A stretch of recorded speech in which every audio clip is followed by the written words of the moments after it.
lupa like, subscribe, dan share. Hashtag Motivasi Manfaat.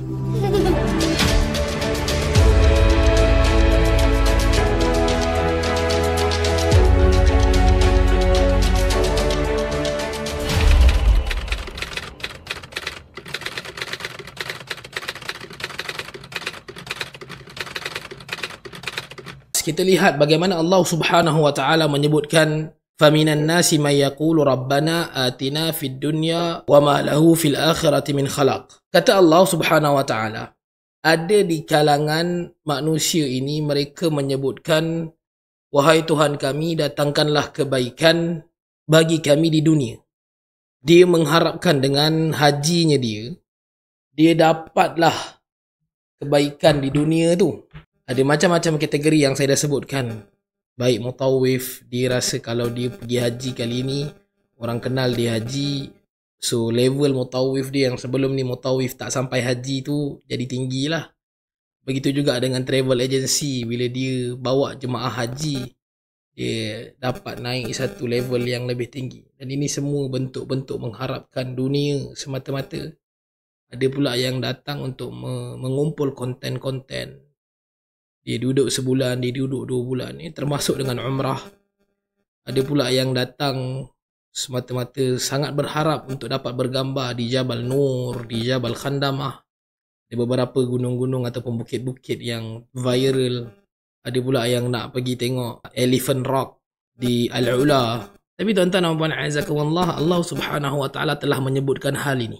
Faminan nasi may yaqulu rabbana atina fid dunya wa ma lahu fil akhirati min khalaq. Ada orang yang Allah sebut maksudnya benda ni memang berlaku. Ada orang yang dia buat haji dan umrah, kemudian dia mengharapkan supaya dunia dia menjadi lebih baik. Maka kata Allah, dia tidak ada bahagian untuk dia di akhirat. Na'udzubillahi min dzalik. Kita berlindung dengan Allah Subhanahu wa taala daripada perkara ini. Dia sebenarnya tuan-tuan, niat untuk melaksanakan umrah ni sangat murni. Tapi sayangnya berlaku di tengah-tengah ataupun di hujung ketika nak berangkat. Ataupun berlaku juga ketika berada di sana.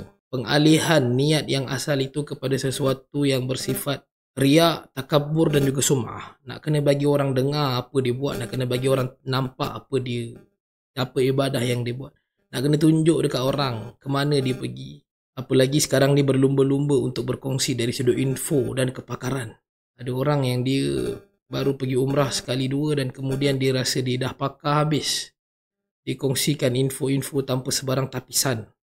Ada pula yang merasakan dia itu dianiaya oleh syarikat dan kemudian dia kongsikan bahawa syarikat ini adalah syarikat yang menganiaya dia dan seumpamanya. Tapi selepas disemak, jelas sekali tidak ada pun sebarang penganiayaan yang dilakukan secara bertulis. Maka kerana itu kita kena hati-hati, baik dari sudut seorang yang skeptikal, begitu juga dengan seorang yang terlalu ringan dalam menilai. Tak salah untuk kita skeptikal, tapi jangan terlalu menerima semua info-info itu secara random tanpa tapisan ilmiah.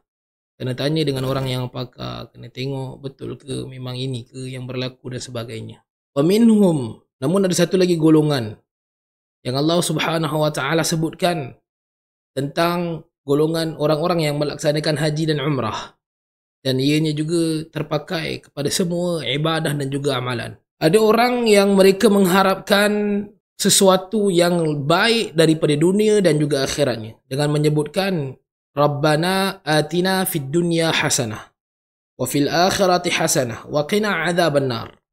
Mereka berdoa, wahai Tuhan kami, Rabbana atina, datangkan kepada kami fid dunya hasanah, di dunia ini dengan kebaikan, wa fil akhirati hasanah, dan juga di akhirat kami dengan kebaikan, wa qina adzaban nar, dan kami berlindung dengan selamatkanlah kami daripada azab api neraka. Tuan-tuan, ini menunjukkan bahawa agama tidak mengajarkan kita untuk mengejar akhirat semata-mata dengan meninggalkan usaha-usaha berbentuk duniawi. Tidak. Kerana jelas sekali dalam ayat sebelum ini Allah Subhanahu wa taala menyebutkan tentang orang-orang yang mahu mendapatkan fadilat dunia, yakni dengan berniaga sepanjang musim haji dan umrah. Samalah halnya seperti mana travel agency yang orang duk canang-canang katanya ibadah diniagakan. Dia bukan begitu. Tapi Allah Subhanahu Wa Taala telah memberikan ruang itu untuk orang berniaga di atas pelaksanaan haji dan umrah ini. Ada yang meniaga makanan, ada yang meniaga tiket fly, ada yang meniaga package penuh dan sebagainya. Maka di situlah kita lihat bahawa Allah Subhanahu Wa Taala mengajarkan kalimah yang benar dengan berdoa, Rabbana atina fid dunya hasanah, wahai Tuhan kami datangkan dalam dunia kami kebaikan, wa fil akhirati hasanah, dan juga dalam akhirat kami kebaikan, wa qina adzaban nar, dan kami berlindung dengan kau daripada azab api neraka. Tuan-tuan, bila kita lihat bagaimana agama mengajarkan kita satu permintaan yang disebutkan oleh Ali bin Abi Talib radhiyallahu anhu dalam hadis riwayat Ali bin Abi Talib, Nabi SAW kerap ataupun sering membacakan lafaz ini, doa ini, menunjukkan bahawa agama tidak sama sekali melarang daripada seseorang itu meminta untuk dunianya. So, ayat yang tadi, dia hanya meminta, mengharapkan amalan dia itu mendapat kebaikan di dunia. Tapi sebenarnya dia perlu untuk mengharapkan dunia dan akhiratnya. Dan inilah doanya. Bahkan Nabi SAW dalam hadis riwayat Abu Daud, Nabi SAW membacakan doa ini di antara rukun Yamani sehinggalah sampai ke Hajarul Aswad. Rukun Yamani adalah sudut terakhir di 4 segi. Sudut terakhir daripada Kaabah sebelum sampai ke sudut yang terletaknya Hajarul Aswad, itulah namanya rukun Yamani. Dan daripada rukun Yamani sehinggalah ke Hajarul Aswad itu, sudut yang terakhir, angle yang terakhir, Nabi SAW membacakan Rabbana atina fid dunya hasanah wa fil akhirati hasanah wa qina adzaban nar. Dan doa ini adalah doa yang disebutkan sebagai sebaik-baik doa. Apa lagi yang kita nak dekat atas dunia dan akhirat kita, melainkan kebaikan. Dan inilah dia doa dia. Cuma orang rasakan seperti doa ni tak cukup padu kerana doa ni ramai sangat orang hafal. Jadi kalau panggil ustaz datang baca doa, ustaz sekadar baca doa ni je, rasa macam patutnya ustaz bacalah doa yang berbelit-belit sikit barulah nampak keustazannya. Tapi tuan-tuan dan puan azakumullah, sekiranya tuan-tuan tak ada doa yang khusus untuk dibacakan, sama ada dalam sujud kita, yang mana Nabi SAW menyebutkan dalam hadis riwayat Ahmad, aqraba ma yakunu al-'abdu min rabbi wa huwa sajid fa akthiru ad-du'a. Sedekat-dekat manusia dengan Tuhannya adalah ketika dia sujud, maka banyakkan dengan doa. Kalau kita tak tahu nak doa apa, inilah dia doa yang terbaik yang kita boleh bacakan selepas kita membacakan Subhana Rabbiyal A'la.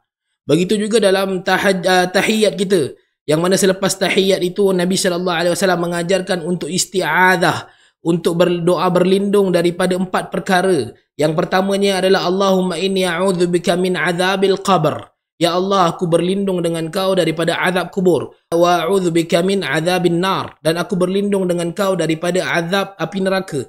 Wa a'udzubika min fitnatil mahya wal mamat. Dan aku berlindung dengan kau daripada fitnah ketika hidup dan juga selepas mati. Wa a'udzubika min syarri fitnatil masihid dajjal. Dan aku berlindung, yang keempat, berlindung daripada kejahatan fitnah al-masih ad-dajjal. Dan kemudian kata Nabi SAW, selepas itu bacalah doa daripada apa yang kalian mahukan. Dan kalau tuan-tuan tak ada doa khusus untuk dibacakan, tak ada doa lah, tak ada, macam tak tahu, macam blur sekejap, bacalah doa ini, Rabbana atina fid dunya hasanah wa fil akhirati hasanah wa qina adzaban nar. Pada kedua-dua tempat ini, kerana ini adalah tempat yang afdal doa dalam salat kita.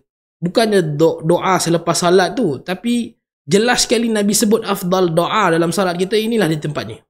أبوء لك بنعمتك علي وأبوء